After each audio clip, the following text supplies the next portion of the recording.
अस्सलाम वालेकुम जी। Welcome to my channel. कैसे हैं आप लोग? उम्मीद करती हूँ सब खैरियत से होंगे और मज़े में होंगे। आज आपके साथ शेयर करूँगी एक बहुत ही ख़ास फ्लेवर पैक नौरतन कबाब की रेसिपी। ये कबाब न सिर्फ टेस्ट में लाजवाब है, बल्कि इसकी प्रेजेंटेशन, कलर्स और अरोमा भी किसी प्रोफेशनल प्लेटर का हिस्सा लगते हैं। इस रेसिपी में आपको मिलेगी हेल्दी सब्जियों की गुडनेस, परफेक्टली ब्लेंडेड मसाले और वो एक्सपर्ट टेक्निक जो हर बाइट को मेमोरेबल बना देंगी। ये कबाब सिर्फ टेस्ट में रिच नहीं है, बल्कि अपने टेक्सचर, कलर और फ्लेवर की वैरायटी की वजह से किसी भी डाइनिंग टेबल का स्टार बन सकते हैं। तो फिर रेसिपी को एंड तक देखें। अच्छी लगी तो लाइक भी कर दें और चैनल पर न्यू है तो चैनल को भी ज़रूर सब्सक्राइब कर लें। तो चलें फिर शुरू करते हैं इनको बनाना। तो बेहद टेस्टी और रेशमी नौरतन कबाब बनाने के लिए दोस्तों यहाँ पर मैंने ली है आधा किलो बोनलेस चिकन। मैंने थाई पार्ट का यूज़ किया है क्योंकि ये ब्रेस्ट के कंपैरेटिवली मॉइस्ट और जूसी होता है। थाई को मैंने छोटे छोटे पीसेस में कट कर लिया है और इसको अच्छी तरह से वॉश और ड्राई कर लिया है क्योंकि मुझे इसका कीमा बनाना है। तो अब मैं इसे चॉपर में डालकर इसका बारीक कीमा बना लूँगी। कबाबों को सॉफ्ट करने के लिए यहाँ पर एक बड़े साइज़ की प्याज ली है और इसके साथ ही 7 से 8 अदद ली हैं हरी मिर्चें जो कि तीखी वाली हैं। इन दोनों चीज़ों को भी चॉपर में डालकर बारीक चॉप कर लेंगे। फिर किसी मलमल के कपड़े में रखकर आपने अच्छी तरह निचोड़ना है और प्याज का एक्स्ट्रा पानी निकाल देना है। देखें, बारीक कीमा मैंने बनाकर तैयार कर लिया है चॉपर में। अच्छा, जिन लोगों के पास चॉपर नहीं है तो उन्होंने चिकन को अच्छी तरह से पहले वॉश और ड्राई करना है, फिर कसाई से कह के 2 से 3 दफ़ा बारीक मशीन का कीमा निकलवा लेना है। देखिए, प्याज को भी चॉपर में चॉप किया था, मलमल के कपड़े में रखकर इसका एक्स्ट्रा पानी निकाल दिया है। प्याज में पानी नहीं होना चाहिए वरना कबाब टूट जाएंगे। अब 1 टीस्पून इसमें अदरक लहसुन का पेस्ट शामिल करेंगे और पिसी लाल मिर्चें इसमें शामिल करेंगे, ये भी 1 टीस्पून है। मिर्चें आप अपने टेस्ट के अकॉर्डिंग ऐड करिएगा। 1 टीस्पून ही मैंने इसमें कुटी लाल मिर्चें ऐड की हैं। इसके साथ ही इसमें नमक शामिल कर रही हूँ। तो नमक मैं यहाँ पर 1 टीस्पून ऐड कर रही हूँ। नमक आप अपने टेस्ट के अकॉर्डिंग ऐड किया करें, कम या ज़्यादा जितना आपको पसंद हो। इसके साथ ही इसमें ज़ीरे का पाउडर ऐड करूँगी, ये 1 टीस्पून है। अच्छा, ज़ीरे को मैंने ड्राई रोस्ट कर लिया था। क्रश किया हुआ धनिया इसमें ऐड कर रही हूँ और धनिए को भी ड्राई रोस्ट कर लिया था। अब साथ ही इसमें काली मिर्च का पाउडर शामिल कर रही हूँ, ये भी 1 टीस्पून है। और इसको अच्छा फ्लेवर देने के लिए घर का पिसा हुआ खुशबूदार गरम मसाला डालूंगी। मेरा काफ़ी स्ट्रॉन्ग गरम मसाला है तो 1/4 टीस्पून डाला है, आप लोग हाफ टी स्पून तक ऐड कर सकते हैं। 1 टीस्पून अच्छे फ्लेवर के लिए चाट मसाला डाल रही हूँ, किसी भी अच्छी ब्रांड का ले सकते हैं। लेमन जूस ऐड करेंगे, ये 2 टेबल स्पून है। और साथ ही इसमें शामिल करूँगी दही। अच्छा, दही को मैंने छन्नी में रखा था, दही का एक्स्ट्रा पानी निकाल दिया है। ध्यान रखिएगा, पानी नहीं होना चाहिए, ये हंग योगर्ट कहलाता है। तो 1 टेबल स्पून इसको मैंने ऐड किया है। 1 टेबल स्पून ही इसमें मैंने फ्रेश क्रीम डाली है। क्रीम नहीं है तो दूध की मलाई ऐड कर सकते हैं।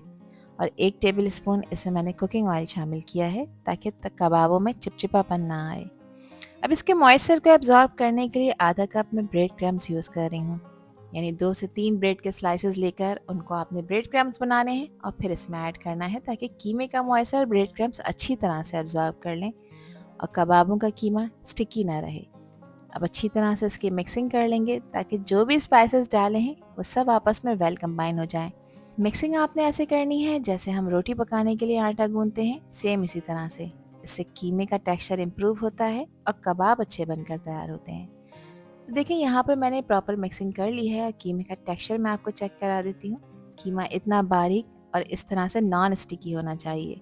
अब चाहे तो आपसे आधे घंटे का रेस्ट दें, आधे घंटे के लिए रेफ्रिजरेट करें। और फ़ौरन कबाब बनाना चाहते हैं तो हाथ को ऑयल लगाकर ग्रीस करें और एक मीडियम साइज़ का पोर्शन लें क्योंकि मीडियम साइज़ के नौरतन कबाब बनाएंगे। पहले अच्छी तरह से इसको बॉल बनाकर क्रैक फ्री करें। फिर इस तरह से कोई सीख ले लें, और सीख नहीं है अगर आप लोगों के पास तो आप लोग पेंसिल या फिर स्ट्रॉ का भी यूज़ कर सकते हैं। और आप चाहें तो इसको रैंडम हाथ से भी बनाकर तैयार कर सकते हैं। तो यहाँ पर मैंने इसको शेप दिया है गोला कबाब का। शेप आप कोई भी दे सकते हैं दोस्तों, शेप मैटर नहीं करता, मैटर करता है इसका टेस्ट जो हम खुद डेवलप करते हैं। तो इसी तरह से देखें, सारे कबाबों को मैंने शेप दे लिया था। आधा किलो कीमे में आप अच्छे खासे कबाब बनाकर तैयार कर सकते हैं जो कि अच्छे बड़े साइज़ के हैं। और इस पॉइंट पर आप इन्हें फ्रीज़ भी कर सकते हैं किसी भी एयरटाइट कंटेनर में। अब यहाँ पर इसको एक और ट्विस्ट देंगे जिसके लिए लिए हैं मैंने 3 छोटे साइज़ के टमाटर और 3 अदद तीखी वाली हरी मिर्चों का यूज़ किया है। इन दोनों चीज़ों को थोड़ा सा पानी डालकर इसका पेस्ट बना लेंगे। अब कबाबों को फ्राई करने के लिए मैंने ऑयल गर्म होने रख दिया था, तो इसको शैलो फ्राई करेंगे, ज़्यादा डीप ऑयल में आपने इन्हें फ्राई नहीं करना। तो टेस्टी होने के साथ साथ हेल्दी भी है ये रेसिपी। कबाबों को ऑयल में डालने के बाद 1 से 2 मिनट तक आपने इसको टर्न नहीं करना, इसकी साइड चेंज नहीं करनी अंटिल कि ये अपनी पोजीशन थोड़ी सी होल्ड करना ना शुरू कर दें। अब कबाबों को फ्राई करते वक्त गैस का फ्लेम आपने लो मीडियम की तरफ रखना है, क्योंकि चिकन के कबाब हैं तो ज़्यादा टाइम नहीं लेंगे गलने में, मगर फिर भी आपने इनको पकाना है 8 से 10 मिनट के लिए। 2 से 3 मिनट के बाद आप इसकी साइड चेंज करें ताकि हर तरफ से इवनली फ्राई हो जाएं। और इस तरह से देखिए, अब मैं पैन को घुमा रही हूँ ताकि कबाब जो है वो हर तरफ से इवनली अच्छी तरह से पककर तैयार हो जाएं। तब क्योंकि इन कबाबों में थोड़ी सी कसर बाकी है, तो इसको मैंने कवर करा है 2 से 3 मिनट के लिए, और गैस का फ्लेम बिल्कुल लो कर देंगे। टाइम टू टाइम आपने इसको चेक करना है और इसको चलाते भी रहना है। 3 मिनट बाद मैंने इसका कवर हटाया है। कबाब अल्हम्दुलिल्लाह यहाँ पर रेडी हो चुके हैं। अब आपने इसे निकाल कर किसी प्लेट में रखना है। अगेन एक पैन में 1 टेबल स्पून मैंने कुकिंग ऑयल का डाला है, और 1 टेबल स्पून ही मैं इसमें बटर शामिल कर रही हूँ, जिससे फ्लेवर कमाल का आएगा। अब इसमें ऐड कर दूंगी मैं 1 टीस्पून लहसुन का पेस्ट। अदरक लहसुन नहीं है, ध्यान रखिएगा, लहसुन का पेस्ट है, इससे फ्लेवर बहुत कमाल का आएगा। अब कुछ सेकंड्स के लिए इसको फ्राई कर लेंगे ताकि इसका कच्चापन ख़त्म हो जाए। और जो टमाटर और हरी मिर्चों का पेस्ट बना कर रखा था, इस स्टेज पे आपने इसको ऐड कर देना है। अब इस पेस्ट को ऑयल में डालने के बाद आपने कुछ देर के लिए इसको अच्छी तरह से भूनना है ताकि टमाटरों का कच्चापन ख़त्म हो जाए। अब इस टमाटो प्यूरी में भी मैं कुछ स्पाइसेस ऐड कर रही हूँ, जिसमें 1/4 टीस्पून डाला है मैंने नमक का। नमक आप अपने टेस्ट के अकॉर्डिंग डालिएगा। हाफ़ टी स्पून ही मैंने इसमें चिकुटी लाल मिर्चें ऐड की हैं, और साथ ही हाफ़ टी स्पून पिसी काली मिर्चों का पाउडर ऐड किया है। अच्छी तरह से इसको मिक्स कर लेंगे, और आपने इसको इतना पकाना है कि टमाटरों में से ऑयल या बटर सेपरेट होना शुरू हो जाए। तो बस ये निशानी है कि टमाटर भुन चुके हैं। तो यहाँ देखिए, ऑयल और बटर इसमें से सेपरेट हो चुका है, और टमाटो प्यूरी अच्छी तरह से पक चुकी है। फ्लेवर को इन्हांस करने के लिए 1 tablespoon chilli sauce add कर रही हूँ, और अब इसमें डाल रही हूँ मैं कुछ कलरफुल सब्जियाँ, क्योंकि नौरतन कबाब हैं जो दिखने में भी खूबसूरत लगने चाहिए। तो यहाँ पर आधी आधी लाल, हरी और पीली शिमला मिर्च मैंने काट कर ऐड की है, और एक छोटे साइज़ की प्याज को भी मैंने ऐड कर दिया है। अब सब्जियों को भी कुछ सेकंड्स के लिए इसमें फ्राई करेंगे। ध्यान रखिएगा, सब्जियों को सिर्फ सौटे करना है, इसको आपने गलाना नहीं है, क्रंच ख़त्म नहीं होना चाहिए। जो कबाब ऑलरेडी फ्राई कर रखे थे, अब इस पॉइंट पर आपने इनको ऐड कर देना है। अब अच्छी तरह से इसको मिक्स कर लेंगे। देखिए किस तरह से सब्जियों का रंग बिरंगा मिक्स, रेशमी कबाब का सॉफ्ट टेक्सचर एक साथ ब्लेंड हो रहा है। हर बाइट में आएगा बैलेंस फ्लेवर और एक रॉयल टच। अब अच्छे फ्लेवर के लिए इसके ऊपर मैंने 2 table spoon lemon juice add किया है, और आखिर में इसकी फाइनल गार्निशिंग के लिए इस पर स्प्रिंकल कर रही हूँ मैं बारीक कटा हुआ हरा धनिया, जो न सिर्फ इसके टेस्ट को इन्हेंस करेगा बल्कि इसको एक वाइब्रेंट कलर भी देगा।